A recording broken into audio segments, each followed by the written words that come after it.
I want to thank you very much for joining us today. A little context. The legislature and the governor have worked hard to make California a climate change leader. California has divested all its investments in coal. We've prohibited the state from purchasing electricity generated by coal-fired plants in other states. After Paris, the world looks to us for strong, positive initiatives to reduce greenhouse gases and air pollution. So I'm here today, and thank you all for being here with me, to announce legislation in response to the critical issues raised by a proposal to export coal through West Oakland in the East Bay. Like many in our community, I was shocked when I learned that the development project on the former Oakland Army base plans to export millions of tons of coal to China and other Pacific Rim countries. And they want to spend state money to do it.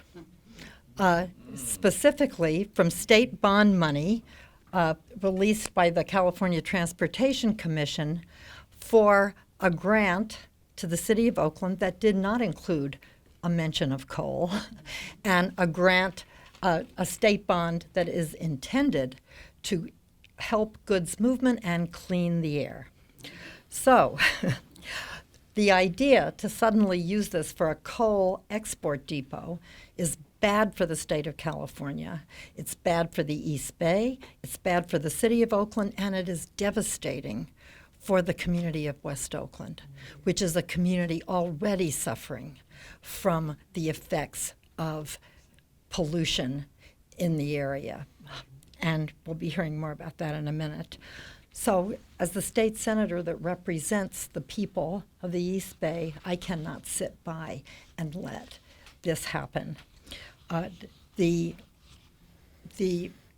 problem is so profound that I think it requires a multi-bill response. So I am introducing 4 bills today. Now, unfortunately, the California State Legislature has limited discretion because of the specific agreement the City of Oakland has signed with a developer. Ultimately, it's the city that can and must act to prevent coal from being shipped out of the community. However, until the city does take action, I think it's very important for the legislature to weigh in, both to frame the issues facing Oakland and to ensure that this dilemma will never face another community in California or other people in California.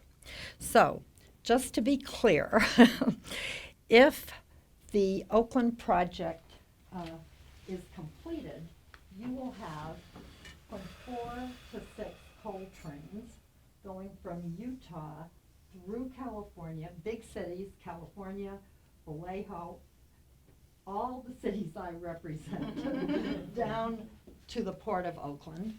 And what we're talking about here is trains of typically 100 cars and typically uncovered, because there turn out to be technical problems that nobody has solved yet around covering coal cars.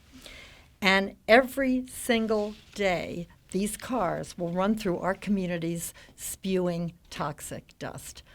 That is not acceptable. So the bill package that I'm introducing will have 4 elements. 2 of them are very specific to Oakland. 2 of them are recognizing that it isn't only Oakland. This could be a statewide issue. SB 1277 will declare that the transportation of coal through West Oakland would present a clear and present danger to the health and safety of Oakland residents and the workers in the facility. The bill prohibits the shipment of coal through any Oakland port facility that has been paid for in part with public funds.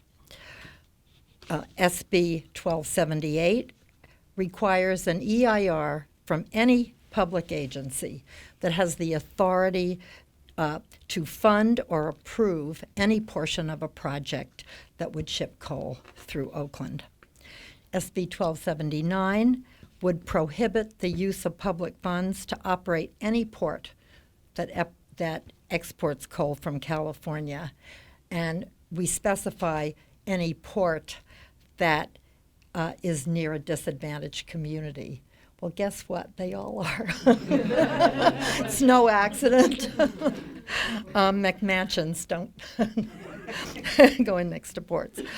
And SB 1280, the last of the bills, will require port facilities that ship bulk commodities and receive state money to either prohibit coal shipments or to fully mitigate the greenhouse gas emissions associated with burning that coal, whether it be in China or any place else on the globe. Because guess what? We share the air. And we are united as a planet since Paris, where California played a leading role, to say that we don't want our temperature to go up more than 2 degrees Celsius, because we know that that's the tipping point after which it can't be reversed. So we're not morally, ethically, or economically, this is something that cannot happen in our city. So again, I want to be clear, the bills are prospective. The city of Oakland needs to act to prohibit the shipment of coal in this project from its depot. There is a provision in the contract that was signed that allows the city to consider the health and safety of its workers, and I hope and expect that the city will use that authority and prohibit coal. California, as I said, has worked hard to be a strong, positive leader in combating climate change. I hope that these bills will set the frame so that we can continue to play that role.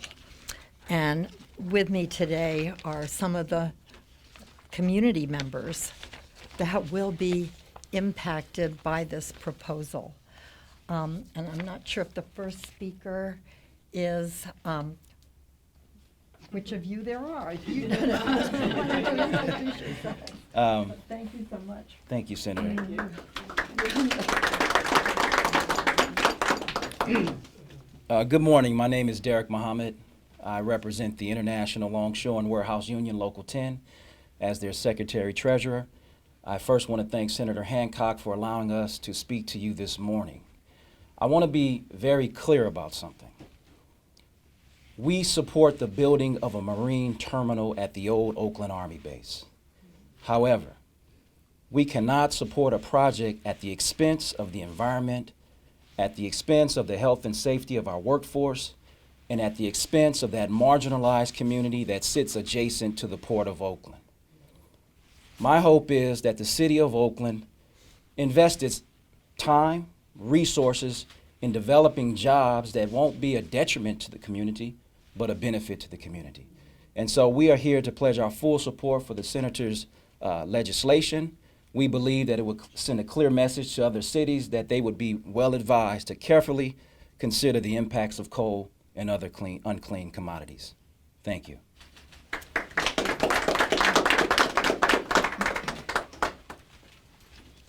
Good morning. Thank you for being here and for inviting me to speak today. My name is Nate Henderson, and I am a young advocate in Oakland, a community I call home, and I am very sad to know that the city of Oakland plans to export coal from Utah and export it to a place that is already drastically affected by coal and climate change. I am an environmental advocate for the younger generations, and I am here to speak to you today about the danger of continuing to damage our environment.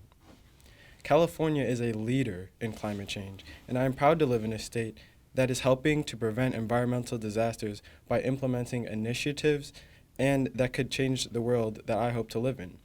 But when communities like West and East Oakland are being forgotten for many years and are affected by pollution every day, something needs to change.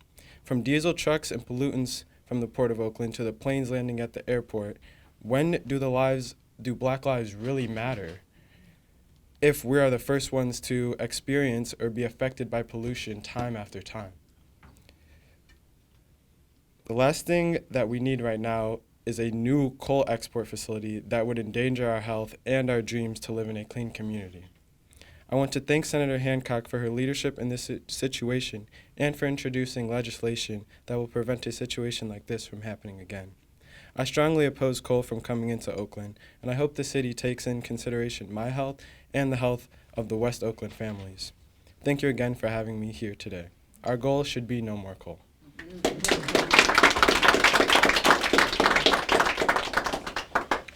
Good morning, everyone. Excuse me.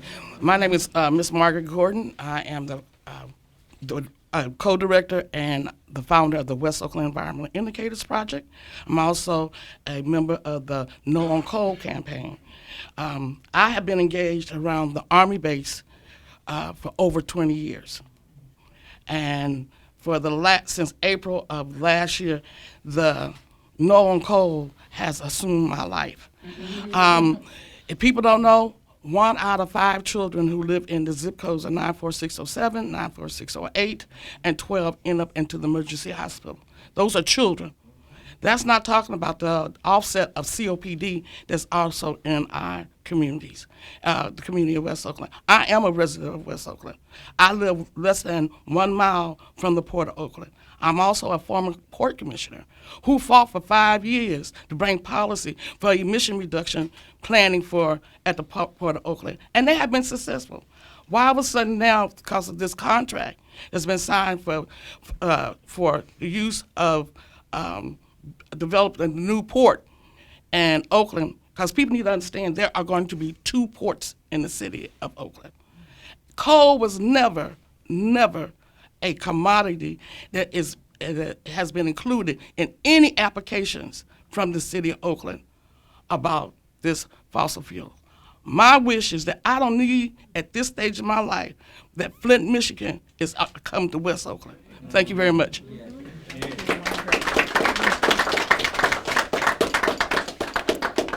So, if there are any questions, I'm happy to try to answer them, or some of these individuals can. Otherwise, we hope you'll stay tuned, and seriously, this is just the beginning. We're not going to let this happen in our community. What do you think about the City Council of Oakland that want to pay for an investigation by the Environmental Sciences Associates? Well, I think they pulled that proposal back. That seems like a good idea to me. I think that we have a lot of research, and that the city could make a finding of health and safety danger. Senator, Reverend Chambers here. Since the developer is out of compliance to go forward with the coal terminal with state funding, does that bother that grant or future grants for this development? Well, I think there's a great deal of concern at the state level. One of the issues is that we get into contract law here. The city of Oakland signed apparently an extremely open-ended agreement. Who knew or thought that a proposal to ship coal out of Utah, coal that would probably stay in the ground if this project does not happen, would come up to be an alternative. I think the city does have the clause that says health and safety is a reason to relook at the contract, and I think they're doing that, and I think it's very good that they are, necessary that they are, really. But I agree, we're all in favor of a bulk depot moving forward as originally planned and originally presented to the state. The California Transportation Commission isn't happy about this either, right? Coal was never mentioned to them. And in fact, I think it's in violation of the bond because it will not clean the air. But it's a contract was signed here, so what actually is required of whom? So that's why the ball is in the city's court on this one, but we want to do everything we can to help them and back them up and make sure they come to the right decision. Thank you for your leadership. Yeah. Any more questions from the media? Okay. Well, thank you very much for being here, and as I said, to be continued. Right. Thank you.